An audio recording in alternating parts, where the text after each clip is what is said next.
professionally 24 years at Citibank, which was truly amazing. Luckily, I had the opportunity to also teach at London Business School. Suddenly, you get a good job, and then you say that job requires me to skill myself. Don't think of yoga as something which is done on the mat with your energy, with your breath. So what is the cultural difference in the working style that you're able to observe, be it the area there or here in India, and what are some things that you can definitely learn from those cultures?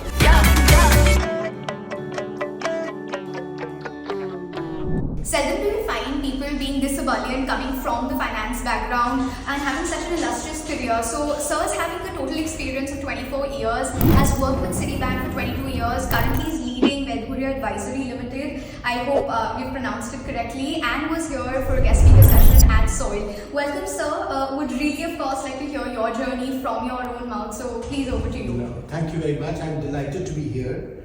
And just to fill in some more blanks, I am an engineer. I am an MBA from Pune University. Then I started working professionally 24 years. And like you said, 22 at Citibank, which was truly amazing. And then I quit about 5 years ago and I became a yoga teacher because I felt there were other elements of life that I wanted to know. And luckily, I had the opportunity to also teach at London Business School.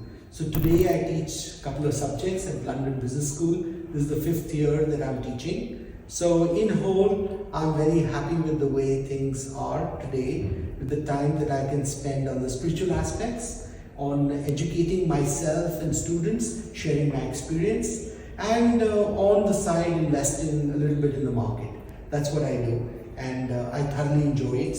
I'm delighted to be here at Soil, and I love the passion of the students, the way they asked me questions, their curiosity, the way that they were reflective when I was sharing my experience. I could see some smiles, some frowns, some comments. So I could see there's something churning in their mind. And I think one of the important things as an educator one needs to do is to share your experience and connect the dots, not only between theory and practice, but what's happening in the world and what really matters. And this is the best time. So let me tell you, I was delighted to be here, and thank you very much for inviting me as a guest speaker in the session. I just loved speaking to the students. Absolutely. I think you were completely swamped with a lot of people. They were just hovering around you. That just shows that how light the session was. Sir, just help us contextualize. Like you said that you did your bachelor's, you did your bachelor's in engineering, and then you went on to do your MBA as well. However, you never gave up on learning, right?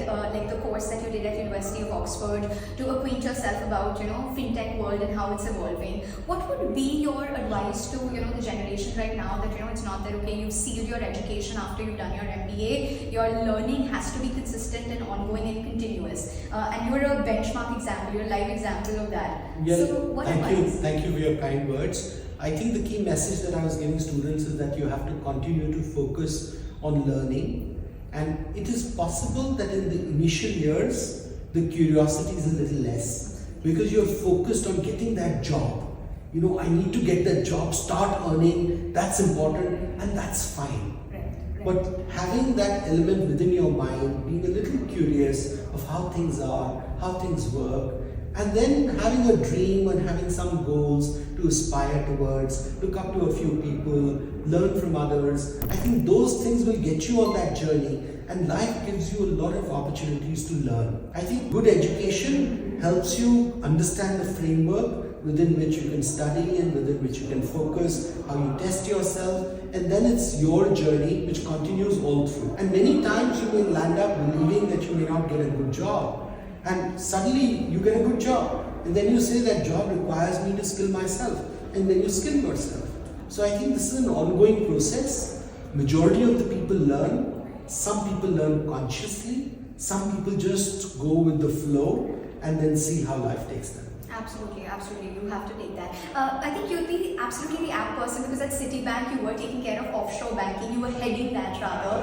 When we're talking about the Europe, Middle East and African markets that you really were sort of taking care of. What has been, of course I wouldn't ask the banking details of that, but what do you think has been a major shift. You've been in London also, Ravi, you keep on going as a guest lecturer as well at London Business School. So what is the cultural difference in the working style that you're able to observe, be it, the area there or here in India, and what is some things that we can definitely learn from those cultures in terms of working? So one thing is that while I was in UK in Citibank, I was responsible for wealth management, and we engaged with clients not only from UK but different markets in EMEA. So you came across Russians, you came across Greek clients, Middle East, and you realized that while everybody wanted to invest and make money, one of the key themes they had is that they wanted to meet their financial goals. And a key part of that financial goal was to create, manage, preserve wealth for their family and for generations. So to that extent, across different markets, the theme is the same. People don't like losing money, they want to make money. They want to take care of their families, they want to take care of their financial goals. Different economies have gone through a different time in their life or during that period of time. Some are developed economies that are growing at a fast pace. Some have gone through a political crisis or economic crisis. So all of these have an impact on the way clients perceive the investment opportunities, investment options. Some markets are closed. There is capital control. So you have limited opportunities. You can't invest internationally. In some markets, they are not developed. So other than equities and bonds and maybe deposits, you can't invest into commodity markets. Or in some markets, the private markets are very shallow, or they are such that only large clients can only invest in.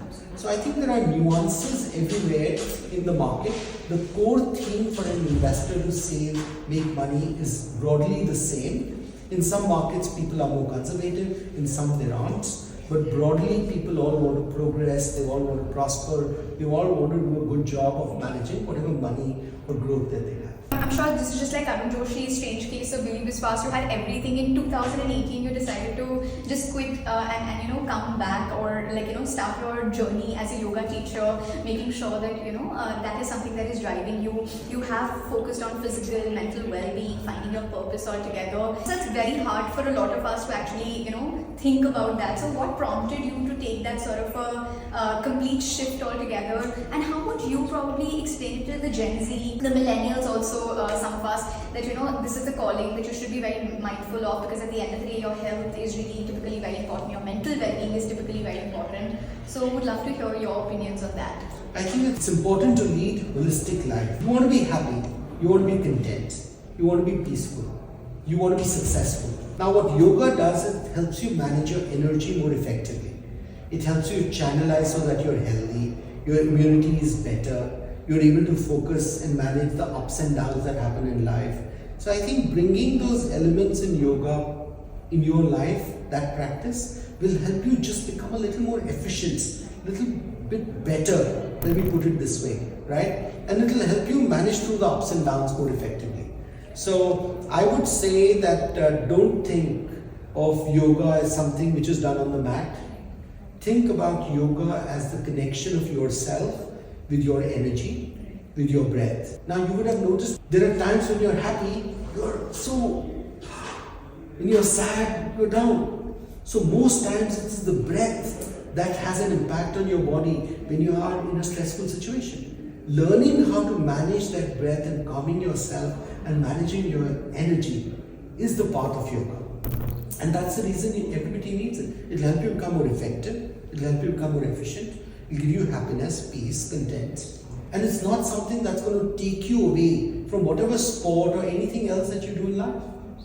Absolutely. Pleasure, absolute pleasure hosting you, sir. Any last minute words, concluding words that you'd probably like to give, especially all the audience, the students who are going to be watching this? So I was delighted to be here at SOIL to speak to students about my journey, and especially about how I have transitioned from being a banker to now being a yoga teacher and also as faculty, guest faculty at London Business School. I love the enthusiasm of students, I love the curiosity, the kind of questions they had. And I would say that continue to be on that journey with passion. Don't give up. Focus, put in that effort, put in that hard work, and don't get connected to failures and regrets and anxiety. Just drop all of that. Just focus on really investing in yourself, developing your knowledge, developing your skill set, and rest of it all will just happen very smoothly.